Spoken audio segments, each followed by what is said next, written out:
नदी किनारे बसा हुआ एक छोटा सा गांव था जिसका नाम था सुखीपुर। ये गांव में चारों तरफ हरियाली थी, पेड़ों और चहचहाती चिड़िया से घिरा हुआ था। गांव के पास एक साफ और शांत नदी थी जिसमें ढेर सारी मछलियां रहती थी। इस नदी के सहारे गांव में कई लोग अपनी रोजी रोटी चलाते थे।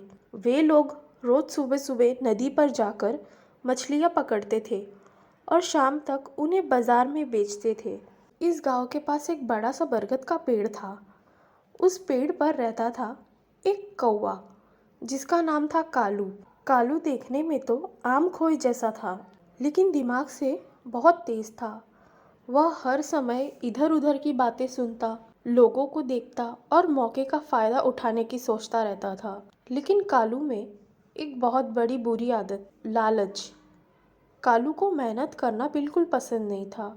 उसे लगता था कि मेहनत करना बेवकूफ़ों का काम है। वह अक्सर खुद से कहता, जब बिना मेहनत के खाना मिल सकता है तो मैं काम क्यों करूं। हर सुबह जब मछुआरा नदी पर आते तो कालू पेड़ की ऊंची टहनी पर बैठकर सब कुछ ध्यान से देखता। मछुआरे जाल डालते, मछली पकड़ते और उन्हें अपनी टोकरियों में भर लेते। जैसे ही वे थोड़ी देर के लिए इधर उधर होते, कालू चुपचाप उड़कर आता और टोकरी से मछली चुरा लेता। कालू बहुत चालाकी से चोरी करता था, कभी एक मछली, कभी दो मछली, ताकि किसी को शक ना हो। वह उड़कर पास की चट्टान पर बैठ जाता और मछली खाकर खुश होता।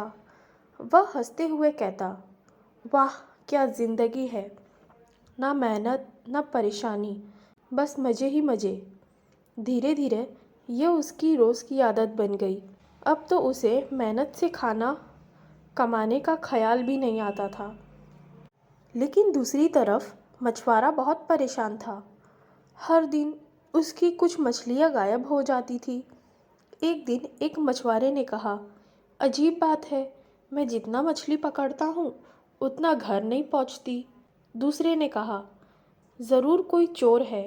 तीसरे मछुआरे ने आसमान की तरफ देखा, मुझे लगता है वो काला कौवा ही हमारी मछलियाँ चुरा रहा है।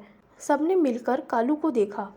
वह बहुत दूर पेड़ पर बैठे मज़े से पंख फड़फड़ा रहा था, लेकिन कौवा बहुत तेज़ था। जैसे ही मछुआरे उसकी तरफ देखते, वह उड़ जाता। कोई उसे पकड़ ही नहीं पाता। गांव में एक बूढ़ा मछुआरा भी रहता था। उसके बाल सफ़ेद थे, लेकिन दिमाग बहुत तेज़ था। वह सब कुछ चुपचाप देख रहा था। उसने कहा, बच्चों, इस कौवे को ताकत से नहीं, बुद्धि से पकड़ना पड़ेगा।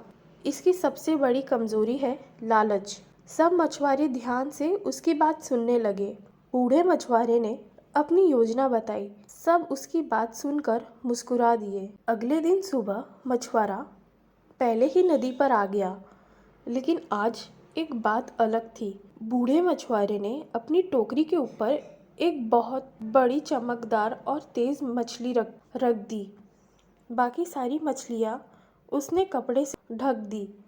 कालू ऊपर पेड़ से सब कुछ देख रहा था।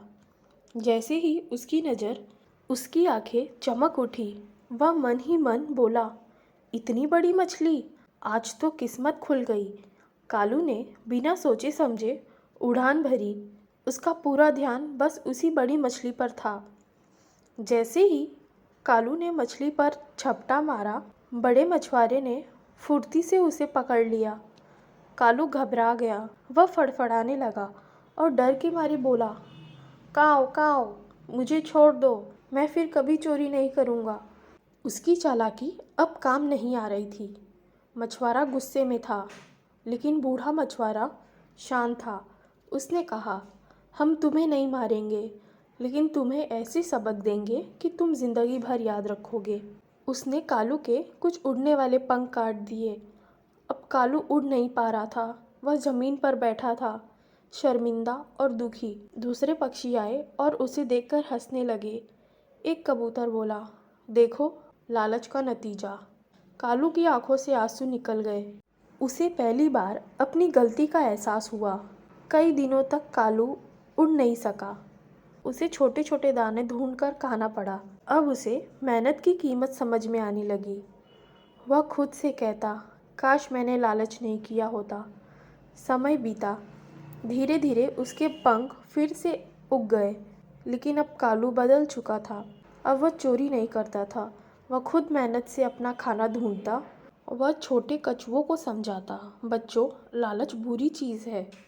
मेहनत से कमाया गया खाना ही सच्ची खुशी देता है। इस कहानी से हमें ये सीख मिलती है कि लालच हमेशा परेशानी को बुलाता है। जो इंसान मेहनत से दूर भागता है, उसे एक न एक दिन अपने कर्मों का फल ज़रूर मिलता है। बच्चों, अगर आपको ये कहानी अच्छी लगी हो, लाइक, शेयर और सब्सक्राइब ज़रूर करें।